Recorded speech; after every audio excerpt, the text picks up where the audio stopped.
This is your CBS 46 News Update, brought to you by West Shore Home. Good morning, I'm Gurveer Dinza. Here's a look at today's top stories. So, look, all I want to do is this. I just want to find 11,780 votes, which is one more than we have, because we won the state.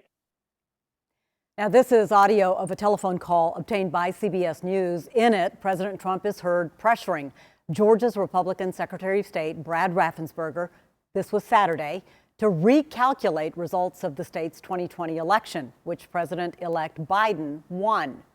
The chairman of the Georgia Republican Party says President Trump already filed 2 lawsuits against Raffensperger over the leaked call, claiming the secretly recorded conversation was, quote, confidential and was a settlement discussion.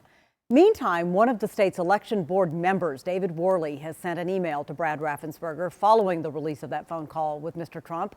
In part of that letter, it commends the Secretary of State for sticking to the state's position, but now requests that his office open an internal investigation about the phone call due to the possibility of civil or criminal violations by the president.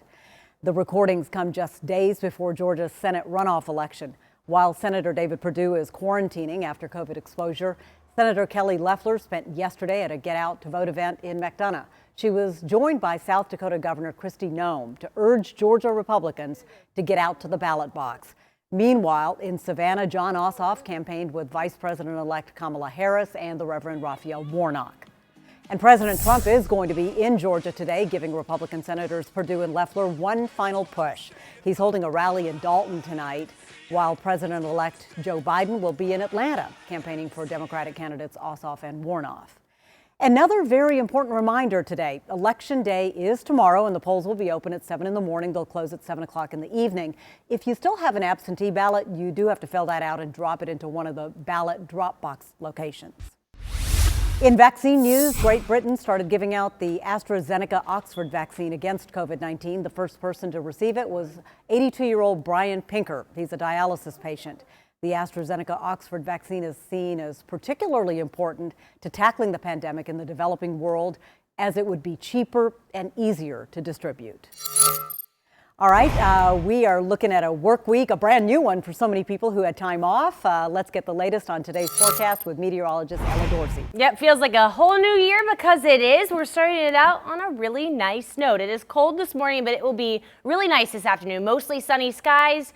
Light winds, temperatures will be in the 50s through the afternoon. Overnight tonight with increasing clouds, temperatures remain much more mild. Morning lows will be in the 40s instead of the 20s and 30s. For Election Day itself, we'll get clouds in the morning, sunshine in the afternoon, an isolated shower is possible, but overall it looks dry and pretty nice. Once again, it will be breezy, but temperatures will still be in the low to mid 50s. We get a couple of nice days lasting through the middle part of the week. Thursday and Friday is when our next rain system moves through.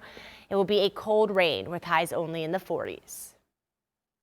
This has been your personal news update from CBS 46 News, brought to you by West Shore Homes, Atlanta's one-day bath remodeler.